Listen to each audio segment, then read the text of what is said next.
levanten las persianas y toda la gente salga a la calle. Esa es la solución. ¿Y si crecieran los contagios y los muertos? No puedo hacer tampoco predicciones de lo que va a pasar, ¿eh? No puedo hacer predicciones. Bueno, el comunismo creó esos monstruos que se llenaron sus bolsillos. No nos quedemos mirando para arriba. Si hay que salir a manifestarnos, y salgamos a manifestarnos. Es el discurso autorreferencial, egoísta, es el discurso de la extrema derecha que lo estamos viendo replicándose en distintos países. Y podemos circular sin barbijo porque al ser personas sanas no estamos constituyendo un delito contra la sociedad porque no infligimos nada contra la salud. Coronavírus não existe, gente. Isso é uma mentira inventada, isso é um resfriado que sempre existiu. La vacuna, métansela en el orto. Prolonged lockdown, basically a slavery. La vacuna es un genocidio. Hace 3 años que estudio medicina, me di cuenta que realmente usar tapabocas es algo que es perjudicial para la salud. Everybody cough in my face. Do it. Somebody come cough in my face. Yes, cough directly in my face. La pandemia es farsa. Nobody's really dying of this thing, and I don't ever wash my hands. Pienso que no existe porque no hay ningún virus, no existe en realidad. Yo fui al hospital, filmé y no hay nadie. Juicio y castigo a los infectólogos. La libertad no es solamente hacer lo que uno quiere, no es solamente actuar como si no le importara nada el resto. La libertad es individual, pero también está profundamente ligada a lo común, a lo compartido, a la solidaridad, a lo colectivo. Si la libertad solamente es patrimonial, eso no es libertad, eso es otra cosa completamente distinta. Ese es el usufructo de los privilegios de una sociedad injusta.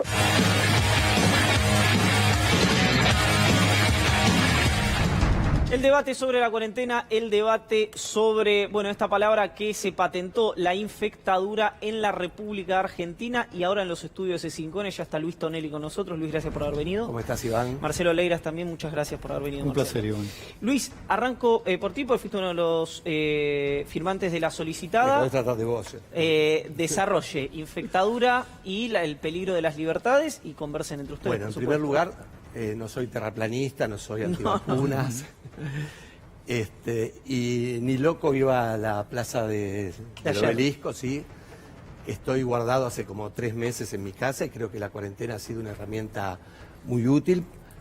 Bueno, y nadie puede estar en contra y feliz por la evidencia de la Argentina teniendo récord en términos de esa tasa de mortalidad, de algo que no conocemos muy bien, ¿no? Que ni la ciencia conoce muy bien, que nos produce mucho miedo, que nos produce mucho temor y que fundamentalmente nos produce mucha incertidumbre hacia el futuro.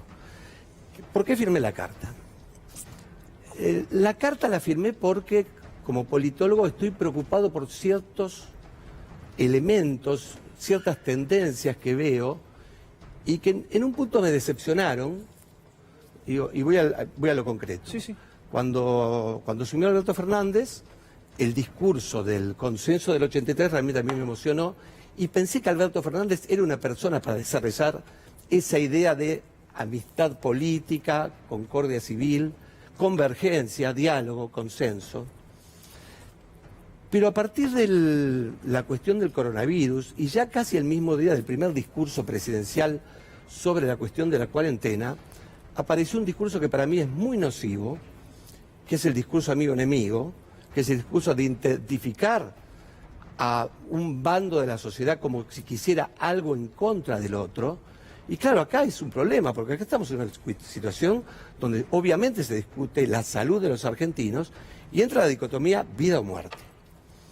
Y entonces, a medida que esto fue desarrollándose, apareció esta cuestión de que cuando uno marcaba alguna diferencia, y diferencias a veces no de esencia política, sino inclusive técnicas, ¿no? Por ejemplo, testear más, utilizar más, recursos para focalizarlos en las villas y demás, la cuestión era, no, vos estás en contra de la cuarentena y te aplicaban que es la cuarentena o muerte. Ese es el discurso de la infectadura. Para dejar ahora acá a mi amigo Marcelo. La solicitada en ningún momento dice que hay que salir de la cuarentena a tontas y a locas. salió una nueva carta. El segundo punto que es de la política, yo estoy muy de acuerdo, esto de testear, detectar y aislar, obviamente, pero cuando se lo decía antes, uno quedaba del otro lado. La carta no dice absolutamente nada de que estemos viviendo una dictadura, ni mucho menos. Dice la democracia está en peligro. Pero ¿cómo no va a estar en peligro si ahí vemos lo que sucede con la democracia en el mundo? Así que es esto, es un llamado a la concordia y al consenso político. Marcelo. Bueno, yo tengo una lectura de la carta un poco distinta de la que acaba de reproducir Luis. La carta dice, en principio, que el presidente está anunciando la hora del Estado, como anunciaba la hora de la espada Leopoldo Lugones en 1930. Leopoldo Lugones era una persona de extrema derecha y anunciaba en la hora de la espada, invitaba a abandonar el debate democrático y a adoptar la violencia como recurso de la política. Esa acusación para el presidente no solo es grave, sino que también es una descripción de lo que está ocurriendo bastante desacertada, ¿verdad? Hace un rato conversaban ustedes, yo escuchaba con atención la preocupación frente a la descripción inexacta de las cosas, ¿no? Por ejemplo, decir que la hidroxicloroquina se testeó en papayas, ¿no? Cosa que es obviamente absurda, ¿no?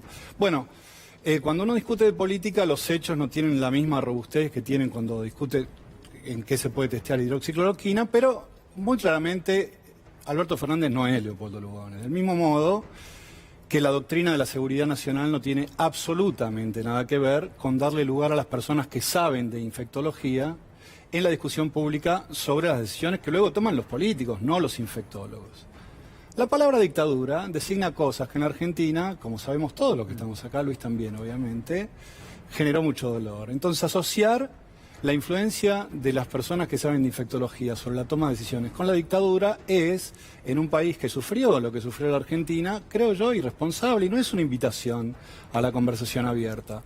Por otro lado, creo que la democracia estuvo en peligro en la Argentina en un par de oportunidades. La más grave, desde mi punto de vista, en 1987, y en 1987 se reveló un acuerdo entre los partidos que se sostiene todavía, afortunadamente, de compromiso con la democracia.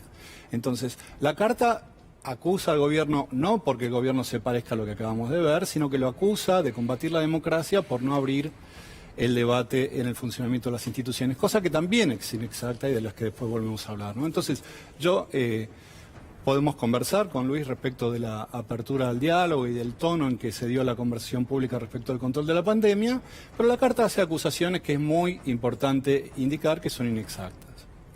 A ver, la carta está, digamos, plagada de algunos recursos estilistas que me parece que fueron usados para llamar la atención fundamentalmente. Porque si la carta la titulábamos testear, detectar y aislar, la carta no tenía ningún tipo de efecto. Las cuestiones políticas en la Argentina y relacionadas con lo institucional y lo democrático muchas veces quedan soslayadas y han quedado soslayadas durante todo este tiempo fundamentalmente por la emergencia y solamente falta prender la televisión y ver cómo la cuestión del coronavirus ocupa todo el tiempo y el espacio.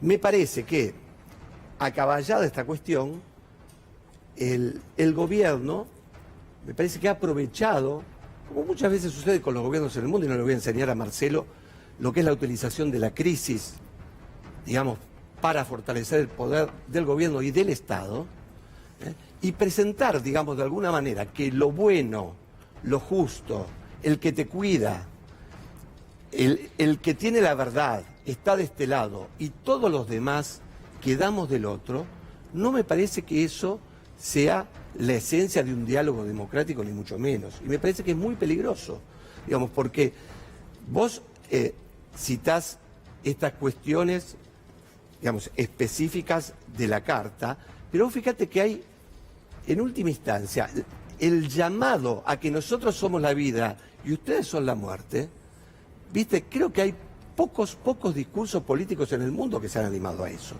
Está bien que es este gobierno, que es Alberto Fernández, que es gente que vos sabés, yo respeto mucho, pero por el otro hay una tendencia autoritaria que, dado que se vienen problemas muy difíciles, Marcelo, y creo que en eso vamos a coincidir, porque lo que se viene va a ser mucho más difícil y van a ser momentos muy críticos, porque digo, uno mira los números económicos y son de espanto, y la situación social va a ser de espanto, digamos. Y entonces esta cuestión de, por ejemplo, plantar que son infalibles y que el discurso científico los avala, cuando si hoy la ciencia, sufre de algo, es que precisamente está frente a un enemigo desconocido y que hay muchísimas opiniones. Entonces me parece que el gobierno tiene que ir al consejo de otras especialistas, tiene que hacerse de una base política más amplia, porque si bien es cierto que tiene a los ejecutivos, el Congreso quedó de alguna manera marginado por mucho tiempo, digamos, por la pandemia, y también por decisiones donde abundan los decretos. Eso me parece que no le hace bien al gobierno y no le hace bien a Alberto Fernández, porque se vienen momentos muy difíciles y va a necesitar de todos. Bueno, a mí me cuesta entender si el gobierno es el dueño de la verdad o el gobierno no tiene plan, que es lo que dice la carta, ¿verdad? Entonces no se puede acusar a un gobierno de las dos cosas simultáneamente. O el problema es que quiere monopolizar la verdad o el problema es que no tiene plan, ¿no? Yo creo que el gobierno ha sido muy claro en todas las conferencias de prensa, el presidente de la Nación y también otras autoridades públicas, incluyendo algunas de la coalición opositora, indicaron claramente que iban ajustando la estrategia de acuerdo con lo que íbamos aprendiendo respecto de eso. En ningún caso me parece que el gobierno, ninguna figura del gobierno reclamó ser dueño de la verdad. Ahora, si uno no hace caso a cualquier crítica de la oposición implica ser dueño de la verdad, me parece que es una acusación un poco injusta y que está también presente en la carta, porque la carta, entre otras cosas, por ejemplo, acusa al gobierno nacional de ser responsable de la muerte de Espinosa en Tucumán, que es una acusación también extraordinariamente grave. Y cierra efectivamente acusándolo de nuevo de atacar la democracia. Entonces me parece una invitación al diálogo y a no monopolizar la verdad que tiene ese tono, es lo mismo que, no sé, defender el fair play en el fútbol con la patada de Ruggeri a Chilaver, digamos, ¿no? O sea, si uno va con los tapones de punta, es muy difícil después conversar, ¿no? Son, insisto, acusaciones muy graves. Y también me parece, en un momento en que necesitamos mucha claridad para enfrentar una situación que es extraordinariamente complicada desde el punto de vista epidemiológico y desde el punto de vista económico, es muy importante que conservemos la capacidad de distinguir de las palabras. Si le decimos dictadura a cualquier cosa porque hace falta llamar la atención para que le den bola a un documento, eso, digamos, uno no puede llamar la atención de cualquier modo. Porque, insisto, Alberto Fernández, yo creo que estaremos de acuerdo, no es Leopoldo Lugones, ¿verdad? ¿O sí? La carta en ningún momento dice que estamos en una dictadura a tal punto que el título es La democracia en peligro. Pero infectadura, ¿qué la infectadura es infecta democracia. ¿Qué dice? Dice el relato de una infectadura donde uno se recuesta en la opinión de científicos. Vos sos una persona que lee, supongo que habrás leído eso. Es el relato de la infectadura. Entonces te digo, se recuesta en el relato de la infectadura. ¿Qué significa eso? Que ante cualquier palabra que vos decís, si vos sabés muy bien que cuando, por ejemplo, desde la Fundación Alem, que es la fundación del radicalismo, donde está el doctor Rubinstein, se emitió un documento que se hablaba de una apertura inteligente, que se hablaba fundamentalmente de testear, que se hablaba de la necesidad de detectar casos, porque ahora lo que tenemos es que hemos tenido una cuarentena, que la cuarentena es algo muy caro y que es un lujo, como vemos, que finalmente no se ha podido dar la gente en las villas, el lujo de la cuarentena. Y ahora estamos sufriendo esa traslación de la infectación de la ciudad a los lugares más vulnerables, digamos, justo en un gobierno peronista, ¿no? Que siempre ha tenido esta cuestión de presentarse, viste, en una primacía moral por atender a los pobres, y se ha descuidado ahí. Y hoy tenemos esto, digamos. Inclusive, digamos, en un punto yo firmé la carta, debo decirlo, cuando vi que en ese barrio donde yo jugaba, que es Villa Azul, estaba rodeada, viste, de policías y estaba el secretario de Seguridad, Berni, no sé haciendo qué. Decís en Quilmes. Eso realmente me sublevó. Okay. Villa Azul en Quilmes, Luis, realmente. ¿no? Realmente. Entonces, los elementos de bronca de la carta yo los entiendo. Ahora, no se pueden contrarrestar con el miedo y no se puede decir que de este lado está la salud y de ese lado está la economía y de ese lado están los empresarios y de este lado estamos los buenos. Esa división, Marcelo, no va. No tenemos que quedar de vuelta en la lógica de amigo-enemigo. Entonces, la carta utiliza elementos muy fuertes para señalar que se está tratando de dividir al país en términos de amigo-enemigo. Y nos necesitamos a todos, porque yo no sé cómo se puede reconstruir un país si no hay empresarios. Yo no sé cómo se puede reconstruir el país que viene si no hay una convergencia de las fuerzas políticas, digamos. Entonces, esto no se hace de entrada plantándola, viste, por las malas. Y el gobierno la plantó por las malas desde el primer día. Entonces, me parece que hay que bajar un cambio, a eso también me llamo yo, y tratar de converger las fuerzas sociales y políticas en, primero, viste, ver cómo realmente se sale de la cuarentena, porque digamos todos los países están enloquecidos por salir de la cuarentena, porque es tremenda, digamos, y nosotros estamos medio enloquecidos para quedándose en la cuarentena. Entonces, ver cómo salimos de esto, ¿viste? Cuidando la salud, cómo ayudamos a los que no tienen y a los que han quedado realmente destrozados. Hay una clase media que realmente no tiene para llegar a fin de mes. Y, por el otro lado, cómo hacemos para reconstruir el país sobre bases más saludables en una situación donde el mundo realmente es muy complicado. Bueno, a mí me gustaría hacer algunas aclaraciones respecto a algunas descripciones que hace la carta y que repite ahora Luis. La administración de la cuarentena es una administración a cargo no solo del gobierno nacional, sino de todos los gobiernos provinciales, que como hemos observado desde el principio, acaba de detallar muy bien Noelia, han hecho un gran trabajo, casi todos ellos. Incluiría también al gobierno de la Ciudad de Buenos Aires y de la provincia de Buenos Aires, que han conseguido reaccionar frente al aumento en el ritmo de contagios registrados de las últimas semanas, ¿no? Todo lo cual me parece explica que Argentina continúe teniendo una cantidad de muertos bastante más bajas que casi toda la región, ¿no? La carta, entre otras cosas, acusa al gobierno de haber provisto cifras inexactas. Es cierto que hubo imprecisiones en la comunicación más reciente y que algunas comparaciones podrían ser polémicas, dada la dificultad de informarse sobre un virus que conocemos muy poco, ¿no? Pero no hay ninguna duda, como reconoció al principio Luis de su intervención, que las políticas que están llevando adelante todos los gobiernos de la Argentina han conseguido muy buenos resultados. Del mismo modo que me parece es importante reconocer, cosa que no hace la carta, que el gobierno nacional no establece un contraste entre la economía y la salud. Ha dado muchas respuestas en términos de empleo, de asistencia a las empresas.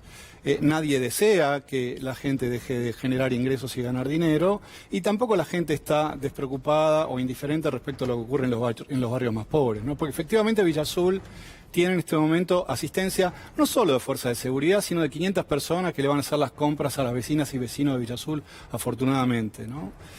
Hay otros muchos barrios en la condición de Villa Azul, en el conurbano bonaerense, que al cabo de 2 meses de circulación comunitaria del virus no se han infectado. Y eso obedece a gente que está trabajando, insisto, de todos los partidos.